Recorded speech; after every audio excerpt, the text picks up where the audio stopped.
एक रात Nobita, Shizuka जियान और सुनियो नोबिता के घर में समय बिता रहे थे। सब दोस्त साथ मिलकर मजे करते हुए वे चुपचाप सोने को तैयार हो गए। पर रात के अंधेरे में जब सभी सो गए तो कुछ अजीब सी घटनाएं घटने लगी। सोने के बाद कुछ ही समय बिता था कि नोबिता को लगा कुछ अजीब सा हो रहा है। उसने अचानक आंख खोली और देखा कि उसके सामने कुछ अजीब मशीन है।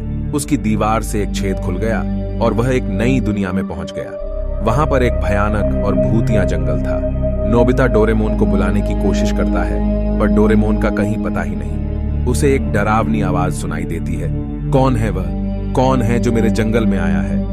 नोबिता बहुत डर जाता है पर उसकी बहादुरी से वह जंगल में आगे बढ़ता है। वह अपने दोस्तों को ढूंढता है और एक पुराने घर में शिजुका, जियान और सुनियो को मिलता है।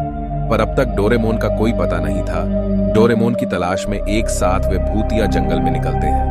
जंगल में घूमते हुए उन्हें भूतनी का डर सताने लगता है। आवाजें सुनाई देने लगती हैं और देखने पर भी कुछ नजर नहीं आता। वे बहुत घबराए हुए होते हैं। फिर एक दिन उन्हें एक बुढ़ा व्यक्ति मिलता है जिसे यहाँ के सभी बातें पता हैं। वह उन्हें एक प्राचीन पुरानी कहानी सुनाते हैं, एक भयानक भूतनी की जिसे एक डोरा नामक बच्ची ने भूतों से मुकाबला किया था और उसे परास्त कर दिया था। उसके बाद से उस भूतनी का साया इस जंगल में घूम रहा था। अगर कोई बिना डरते हुए जंगल पार कर ले तो भूतनी उसे जाने देती है और अगर कोई डर गया तो उसे मार देती है। अब नोबिता और उसके दोस्तों को समझ आता है कि भूतनी उन्हें डराने की कोशिश कर रही है। उन्होंने एक साथ मिलकर भूतनी के डर का मुकाबला किया और बिना डर के जंगल पार करके उसे परास्त कर दिया।